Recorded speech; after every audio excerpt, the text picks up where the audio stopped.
আসসালামু আলাইকুম। আপনাদের দেখাবো পিপি বাগানে কিভাবে পিপি হয় ছোট ছোট গাছে। সেগুলা আসলে দেখানোর জন্য আমি চলে আসলাম। এই পিপি গাছগুলা ছোটোর থেকেই পিপি ধরে, হাইব্রিড যে পিপি গাছ বলা হয়। দেখেন ছোট ছোট গাছে কত পিপি ধরেছে।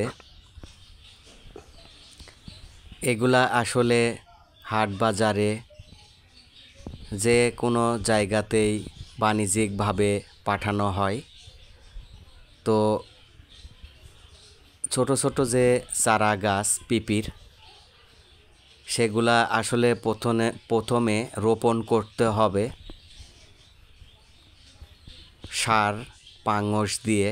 তো ছোট অবস্থায় এগুলা না দিলেও চলবে, কারণ বেশি পরিমাণ জোর পেয়ে গেলে এই গাছগুলাতে ভালোভাবে আসলে পিপে ধরবে না।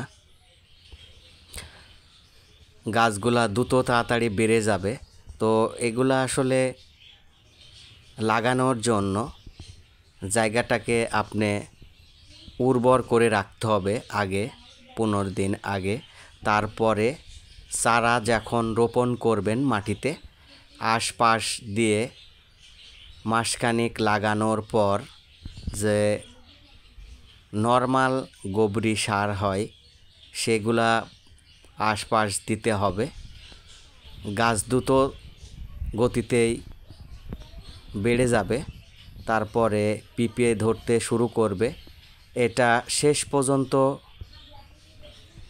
যদি প্রচুর পরিমাণ বৃষ্টি বাদল না হয়, তো আসলে গাছগুলা থেকে প্রচুর পরিমাণ পিঁপড়ে পাওয়া যাবে।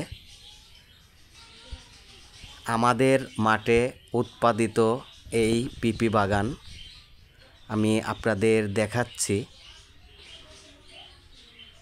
তো অনেক সুন্দর উঁচু জায়গা, পানি বাঁধার খুব একটা বেশি সম্ভাবনা নেই বলতে গেলেই চলে।